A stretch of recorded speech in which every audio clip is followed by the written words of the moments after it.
말씀 보도록 하겠습니다. 누가복음 19장 41절에서부터 44절까지의 말씀입니다. 누가복음 19장 41절에서부터 44절까지의 말씀입니다. 가까이 오사 성을 보시고 우시며 이르시되 너는 오늘 평화에 관한 일을 알았더라면 좋았을 뻔할거니와 지금 네 눈에 숨겨졌도다. 날이 이를지라 네 원수들이 토둔을 쌓고 너를 둘러 사면으로 가두고 또 너와 및 그 가운데 있는 네 자식들을 땅에 메어치며 돌 하나도 돌 위에 남기지 아니하리니 이는 내가 보살핌 받는 날을 알지 못함을 인함이니라 하시니라. 아멘. 오늘은 종려주일입니다. 예수님께서 온 인류의 죄를 위해서 십자가를 지시려고 예루살렘으로 입성하는 날입니다. 종려주일은요, 감람산 벳박에서 나귀새끼를 타고 예루살렘에 입성하시는 것부터 시작됩니다.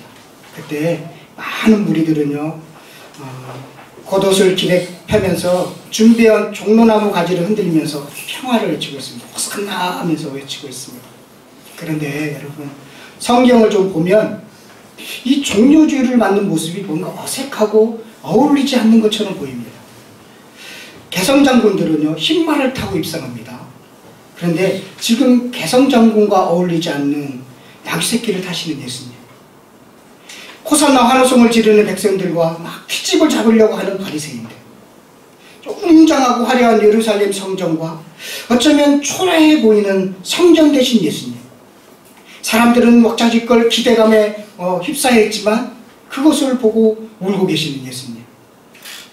여러분 생각해 보십시오. 뭔가 좀 언밸런스합니다. 예루살렘 성전은 화려했습니다. 웅장했습니다. 그리고 거대했습니다. 백성들은 함성을 지르고 있습니다. 노래를 부르고 있습니다. 종려나무 가지를 흔들고 있습니다.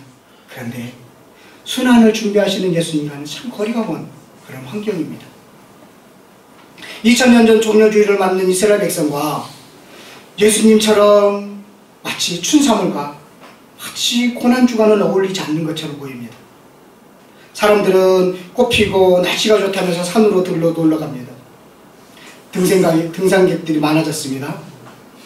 놀고 먹고 즐깁니다. 고난주간을 맞는 교회마다 예수님의 고난을 묵상하면서 금식하면서 동참하라고 하는데 참 어울리지 않습니다. 마치 종려주의를 맡고 있는 이스라엘 백성과 예수님처럼 지금 들에 놀러가는 사람들과 교회의 모습과 참 어울리지 않는 것처럼, 그렇게 어울리지 않는 것처럼 보입니다.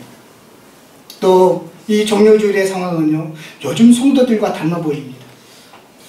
성공과 축복을 선포하는 설교와 영적으로 메말려 있는 성도, 몇백억을 지어진 화려한 교회와 가난한 성도, 웃음치료와 같은 화려한 교회 프로그램과 텅 빈 복음, 큰 교회는 영성이 있고 작은 교회는 영성이 없다고 하는 생각, 큰 교회도 영성이 있을 수 있고 큰 교회도 영성이 없을 수 있습니다.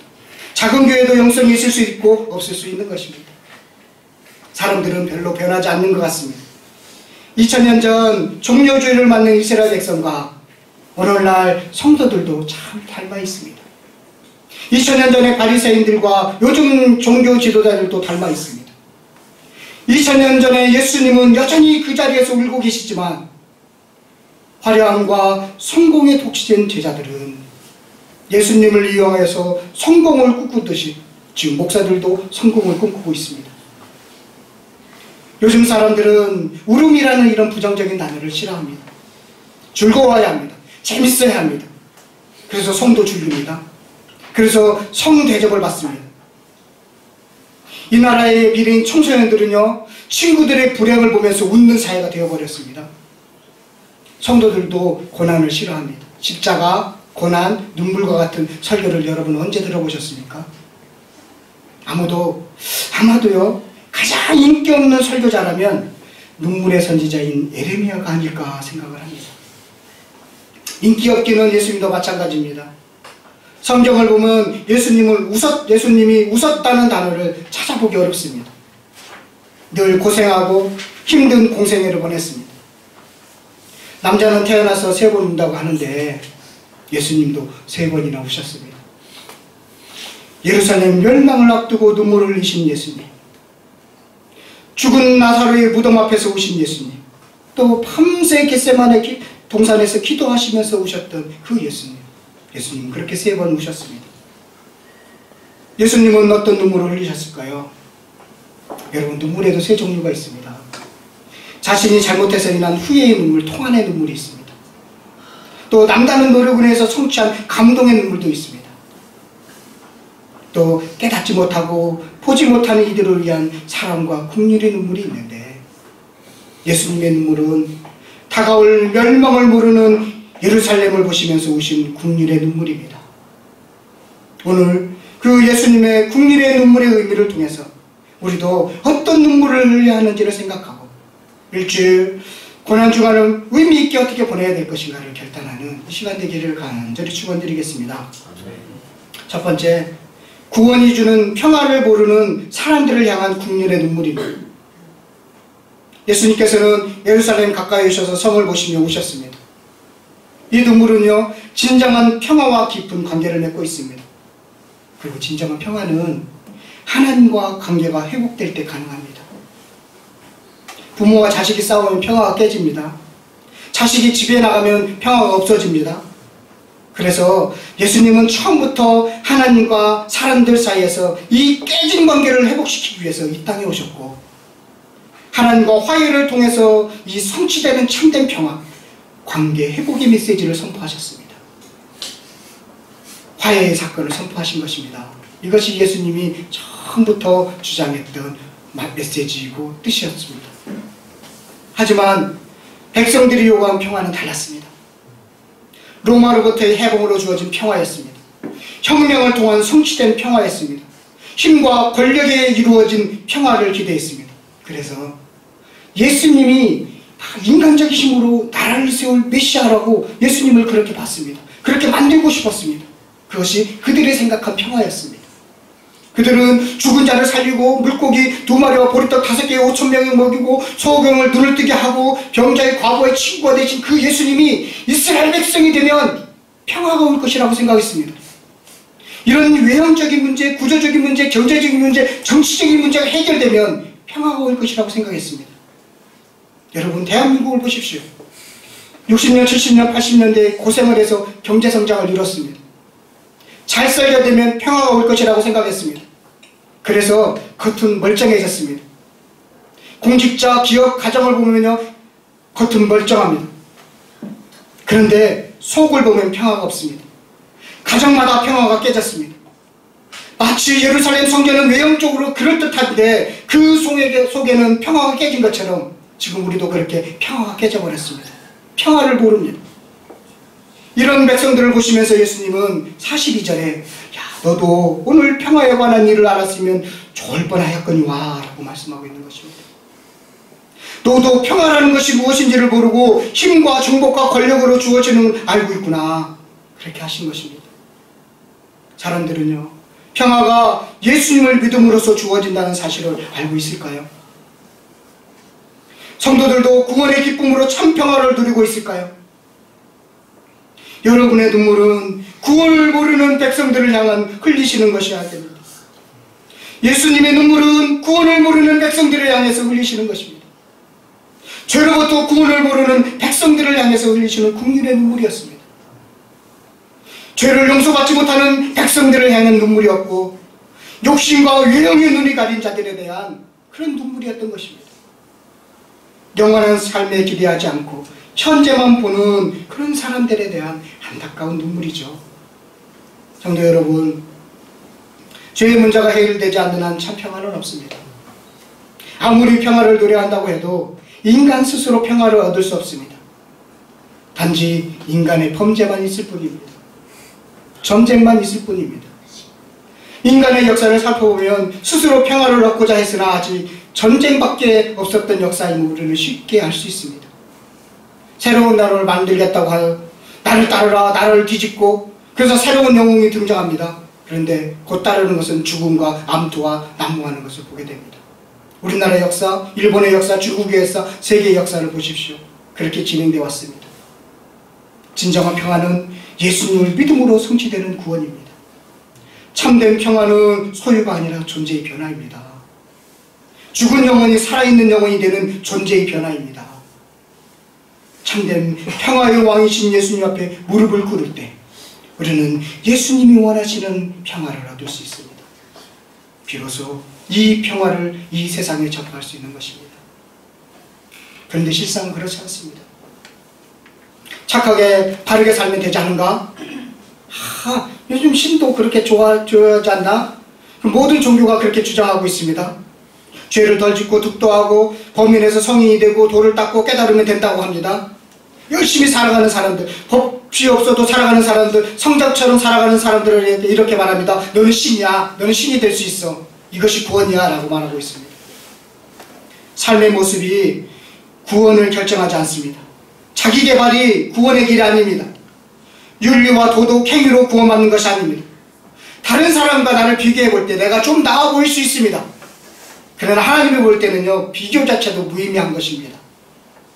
지금도 구원을 모르는 사람들을 향해 탄식하고 있습니다. 로마서 8장 26절에 보면 이렇게 말씀하고 있습니다. 이와 같이 성령도 우리의 연약함을 도우시나니 우리는 마땅히 기도할 바를 알지 못하나 오직 성령이 말할 수 없는 탄식으로 우리를 위하여 친히 간구하시니라 라고 말씀하고 계십니다. 내주하신 성령님이 탄식하고 계시는 것입니다.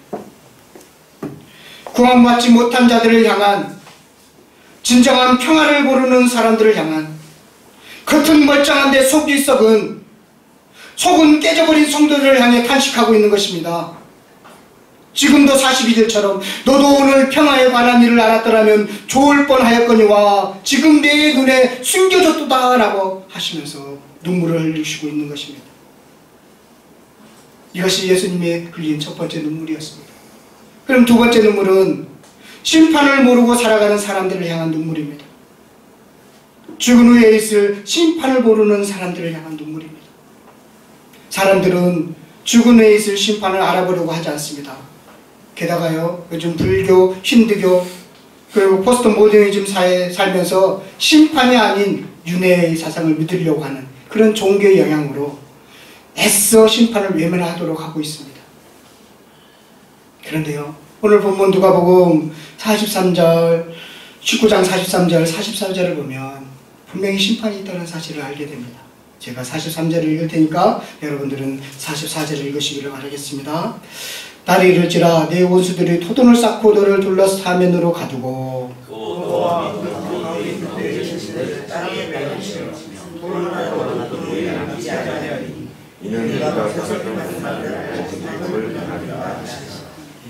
이 일은요, 예수님이 말씀하시고 37년 후에 그대로 성취되었습니다. 화려하고 장엄했던 예루살렘 성전을 짓는데 80년이 걸렸습니다. 어린 예수님을 주유라고 명령한 대헤롯이 있는데요, 그 대헤롯이 짓기 시작해서 대를 이어서 건축한 성전이 예루살렘 성전입니다. BC 19년에 시작해서 64년에 완성이 됐습니다. 그리고 나서 6년 만에 파괴됩니다. 에돔 사람이 헤롯이 예루살렘 사람들을 통치하면서 환심을 사기 위해서 지은 게 예루살렘 성전이었는데 그대로 예수님이 말씀하신 대로 그대로 성취되었습니다. 예수님이 돌 하나도 돌 위에 남기지 않겠다고 하신 말씀에 따라서 철저하게 파괴되었습니다. 주 70년에 그 로마의 디도 장군이라는 분이 있는데 이 사람이 예루살렘을 파괴했습니다. 그래서 로마에 저항하는 유대인들은요, 굶어 죽었습니다. 그래서 11만 명이 죽었습니다. 포로로 9만 7천 명이 잡혀갔습니다. 사람의 무덤이 되어버렸습니다. 지금 통곡의 벽, 여러분들 보고 있죠? 서쪽에 있는 통곡의 벽은 그때 무너져서 일부 남아있는 것입니다. 당시 예수님이 말씀하실 때 아무도 믿지 않았습니다. 그것은 불가능한 일이었습니다. 현실에 맞지 않는 엉뚱한 종말론자의 말처럼 들렸기 때문입니다. 그러나 심판이 임했습니다. 예루살렘 멸망은요, 사실은 세상 멸망의 심판과 동일선상에 이렇게 서 있습니다. 여러분, 멀리 있는 산을 보면 하나로 보이죠? 그런데 가까이 보면 작은 산이 있고 그 뒤에 큰 산이 있죠. 그런데 멀리서 보면 하나로 보고 있습니다. 하나로 보입니다. 마찬가지로 예루살렘 심판은 작은 산입니다. 뒤에 높은 산이 있는데 그것은 마지막 종말 심판의 산이 있습니다. 예루살렘에 대한 심판이 글자 그대로 성취된 것처럼 마지막 종말 심판도 말씀처럼 그렇게 진행될 것입니다. 이 사실에 요즘 사람들은 어떤 반응을 보일까요? 이런 이야기를 하면 기독교인들만의 종말론으로 평가절하 하지 않을까요? 과학자들은 과학의 발달을 통해서 더 좋은 세상이 올 것이라고 말합니다. 야, 과거에 비해서 얼마나 좋아졌냐? 그러면서 자기들의 주장을 뒷받침하고 있습니다. 사람들은 과학자의 말을 참 많이 믿습니다. 그러면서 성경의 종말론을 무시하려고 하지 않습니까? 우리도 별반 차이가 없습니다. 종말이 있다는 사실을 의식하면서 살지 않습니다. 그것은 아득히 멀리 있을 그런 이야기만 취급하고 있습니다.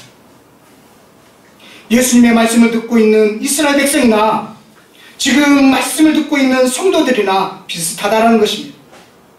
심판을 모르고 살아가는 이들에 대한 예수님의 눈물인 것이죠. 그들을 향해서 죽어가는 그들을 향해서 흘리시는 눈물이 바로 기막힌 눈물인데 그것이 예수님이 눈물의 의미 두 번째인 것입니다. 우리는 예수님의 눈물에 동참해야 합니다. 그 죽은 영혼에 대한 기막힌 눈물을 우리도 동일하게 흘려야 하는데 그런 흘리는 눈물이 언제 흘렸나요? 우리는 그들이 보지 못하는 것을 보고 있기 때문입니다. 예수님의 눈물의 의미를 좀 깊이 생각하시면서 여러분들도 그런 기막힌 눈물을 좀 흘리시기를 간절히 축원드리겠습니다. 또 다른 눈물을 흘리신 사건이 있는데요. 우리가 한번 요한복음으로 한번 가보도록 하겠습니다. 요한복음 11장 35절입니다. 찾으셨으면 우리 함께 읽었으면 좋겠습니다. 요한복음 11장 35절입니다. 함께 읽겠습니다. 시작. 예수께서 눈물을 흘리셨다. 네, 예수님께서 눈물을 흘리셨구나. 여기에서 또 눈물을 흘리셨습니다. 여기는 나사로와 관련된 눈물이었습니다. 늦은 오후에 베다니에 도착한 예수님은요, 이렇게 눈물을 흘리셨는데 예수님께서 흘리신 이 사건은 아주 나사로의 죽음이 중심에 서 있습니다. 시체를 넣고 예수님이 서 있고 제자들이 서 있고 그리고 다른 한편은 마리아와 마르다가 서 있고 이 주변에 그 주위에 에워싸고 있는 조문객들이 있습니다. 이렇게 상황이 진행되고 있습니다. 본문이 나사로의 죽음과 관련을 맺고 있어서 마치 예수님이 오신 것도 사랑하는 나사로의 죽음 때문에 오신 것으로 이해하기가 참 쉽습니다. 당시 마리아도 마르다도 유대인들도 조문객들도 예수님이 나사로를 사랑하셔서 오셨던 것으로 생각했습니다. 그런데 성경을 조금만 보시면 예수님이 오신 근본적인 이유가 다른 데 있음을 알게 됩니다. 나사로의 죽음을 놓고 예수님이 알고자 했던 목적과 마리아와 마르다가 바라는 내용에 큰 차이가 있었습니다. 예수님은요, 요한복음 11장 4절에 보면 예수께서 들으시고 이르시되 이 병은 죽을 병이 아니라 하나님의 영광을 위함이요 하나님의 아들이 이로 말미암아 영광을 받게 하려 함이라 하시더라. 또 15절에 보면 내가 거기 있지 아니한 것을 너희를 위하여 기뻐하노라 라고 말씀하고 있습니다. 다시 말해서 거기에 내가 있어서 아픈 나사로를 낫게 해주지 않고 그가 죽게 된 것을 오히려 기쁜 일이다 라는 것이죠. 왜냐하면 내가 누구인지를 너희들이 믿었지만 이 믿음을 더 굳게 더 확실하게 해주려고 내가 거룩한 하나님의 권능을 행할 것이라는 것을 너희들을 보여주려고 그렇게 했던 것이야 라고 처음부터 예수님께서는 생각해 주셨던 것입니다. 마리아와 마르다뿐만 아니라 제자들에게 예수님이 누구신가를 알려주기 위해서 했던 것입니다. 또 예수님은 그 나사로의 죽음 사건을 통해서 그래서 42절에 보면 우리 42절을 한번 다 같이 보도록 하겠습니다. 11장 42절입니다. 함께 읽도록 하겠습니다. 시작. 항상 대안을 그리시는 줄을 내가 아나이다. 내가 이 말씀을 나오는 것은 그것은 너희를 위함이니 곧 아버지께서 나를 보내신 것을 그들로 믿게 하려 함이니라. 예, 아버지께서 나를 보내신 것을 그들로 믿게 하려 함이니라 라고 말씀하고 있습니다. 죽은 사람에게 생명을 주는 이 신성한 능력의 발휘 앞에서 저분이 그냥 온 분이 아니구나, 반드시 하나님께 온 분이구나 라는 것을 알려주는 데 목적이 있다는 것입니다. 예수님의 목적은 처음부터 끝까지 예수님의 능력을 의심하는 사람들을 위해서 마지막 교육의 현장으로 사용하기로 작정하셨던 것입니다. 이와는 달리 마리아와 마르다와 조문객들은 예수님의 오신 목적을 위로자로만 생각했습니다.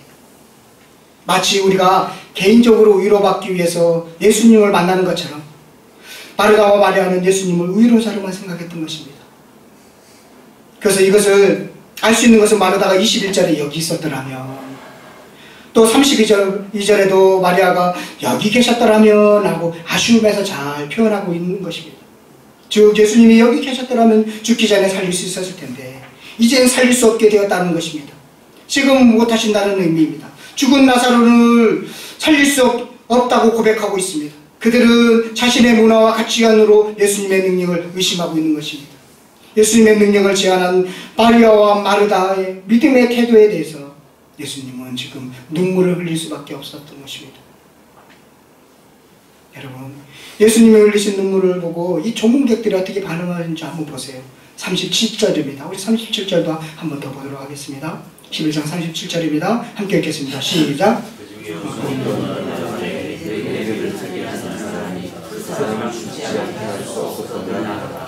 예. 예수님의 능력에 대해서 의심하고 있는 그들에 향해서 38절에 보면 속으로 비통하게 여겼다라고 합니다. 예수님이 비통하게 여긴 것은 마리아와 마르다나 종민객들이 모두 똑같이 예수님의 능력을 의심하고 있기 때문입니다. 예수님이 죽은 자를 살릴 수 없다는 결론을 내렸기 때문입니다. 죽음의 질병 앞에서 신앙인이나 비신앙이나 똑같이 바라보는 것처럼 지금 예수님을 바라보고 있는 마리아나 마르다나 조문객들이나 똑같다는 것입니다. 예수님의 능력을 믿지 않고 있다는 것입니다. 그래서 예수님은 비통하셨고 눈물을 흘리신 것입니다. 예수님이 흘리신 눈물의 의미가 그가 나사로를 사랑했기 때문도 아니고 그가 죽은 사람을 살릴 수 없기 때문도 아닙니다. 단지 그들이 하나님의 능력을 의심했기 때문입니다.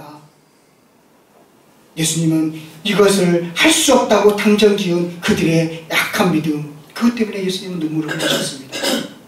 여러분은 마르다입니까? 마리아입니까? 조문객입니까? 예수님을 위로자로만 생각하고 있지 않습니까? 나의 고민을 아픔과 위로해주는 위로자로만 여기지 않습니까?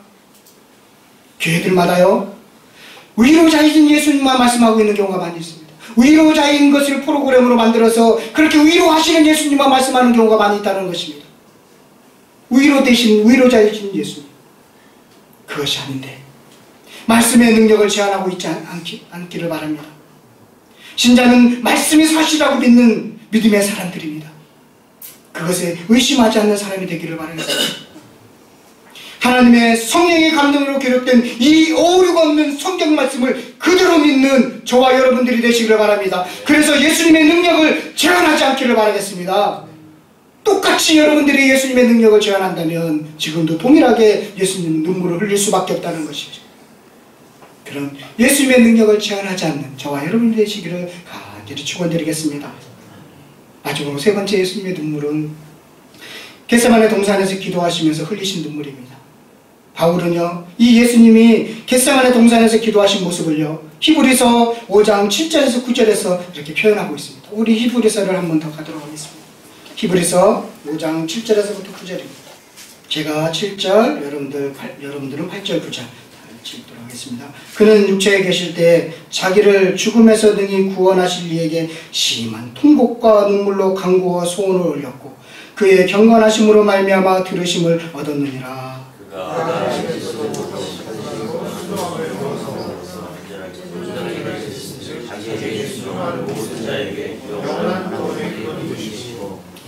하나님의 뜻을 순종해달라고 기도하면서 눈물을 흘리셨습니다. 하나님의 뜻을 몰라서 가르쳐달라는 기도가 아닙니다. 이 기도는 그런 기도가 아닙니다. 갈 길을 보여줬는데 그게 고난의 길이고 십자가의 길입니다. 그래서 할 수만 있다면 피하고 싶은 길입니다. 그래서 그 길을 갈 수 있도록 기도하면서 순종할 수 있는 능력을 달라고 기도하는 것입니다. 겟세마네 동산에서 예수님이 기도할 때 땀방울이 핏방울이 되었다고 합니다. 너무 고통스러우면 땀에요 핏방울이 섞여서 나온다고 합니다. 그 길을 잘 알기 때문에, 모르면 몰라서 갈 수 없지만 그 고난의 길을 잘 알기 때문에, 그 관계가 끊어지는 길, 우리의 죄를 짊어지고 죽어야 하는 이 고통을 잘 알기 때문에 통곡과 기도로서 그 길을 갈 수 있게 해달라고 그렇게 기도하는 것입니다. 우리도 이 길을 위해서 기도해야 합니다. 우리에게 있는 사명의 길, 십자가의 길, 십자가의 길 위에서 지원해서 가는, 거기 자원해서 갈 수 있는 그런 사람, 그 길을 가야 됩니다. 힘들다고 당장 내려놓을 수 있는 길입니다. 그 십자가의 길은 안 가도 돼요. 아버지의 소원대로 지고 갈 수 있는 힘을 달라고 기도해야 됩니다. 순종할 수 있도록 기도해야 됩니다. 주님, 그 길이 힘든 길입니다. 전 가야 되는데, 그 길을 가야 되는데 정말로 제가 가기에는 너무나 힘들고 어렵습니다. 그래서 기도해야 됩니다. 갈 수 있는 능력을 달라고. 예수님은 그렇게 기도했던 것입니다. 우리가요, 고난에 동참하고 예수님처럼 눈물을 흘리는 것은 무엇일까요? 십자가의 길을 선택하는 것입니다. 여러분, 선택할 때 어떤 길은 편한 길이 있고 어떤 길은 십자가의 길이 있습니다. 두 길이 있을 때 십자가의 길을 선택하는 것입니다. 내가 이익을 보는 방법이 있고 손해를 보는 방법이 있습니다. 그때 손해를 보는 방법을 선택하는 것입니다. 출세의 길이 있고 십자가의 길이 있으면 십자가의 길을 선택하는 것입니다. 넓은 길이 있고 좁은 길이 있으면 좁은 길을 선택하는 것입니다. 이것이 주님께서 기도하시면서 그 길을 달라고, 그 길을 가게 해달라고 하면서 흘려셨던 눈물에 동참하는 것입니다. 평안한 길을 택하지 않고 십자가의 길을 택하도록 기도하는 저와 여러분들이 되시기를 간절히 축원드리겠습니다. 고난은요, 무력해서 당하는 일이 아닙니다. 눈물은 억울해서 흘리는 것이 아닙니다. 눈물 중에 가장 고귀한 눈물은 사랑의 눈물입니다. 안타까워 흘리는 눈물입니다. 우리가 받은 고난과 눈물은 복음을 위해서 필수적인 어떤 일입니다. 성도에게 눈물이 사라지면 안 됩니다. 하나님의 능력을 받아서 성령의 능력을 의지해서 여러분 눈물을 꼭 흘리시기를 바라겠습니다. 예수님은 그 눈물을 흘리셨습니다. 결론을 맺도록 하겠습니다. 신자는 무엇을 위해 울고 누구를 위해 울어야 할까요? 바로 예수님이 흘리셨던 눈물을 흘려야 합니다. 믿음이 흔들리는 성도들을 위해서, 진리를 알지 못한 채 세상의 물결에 떠밀려가는 사람들을 향해서, 구원받지 못하는 가족을 위해서, 또 이웃을 위해서, 또 열강을 위해서 그렇게 예수님처럼 눈물을 흘리시는 그런 저와 여러분 되시기를 바라겠습니다. 이번 고난주간 예수님의 눈물을 준 의미를 생각하시면서 이 고난주간을, 세상 사람들은 좋다고 놀러다니지만 우리는 예수님의 마음처럼 예수님이 서 있던 그 자리에 서서 참된 고난의 의미를 되새기는 한 주 되시기를 간절히 축원드리겠습니다.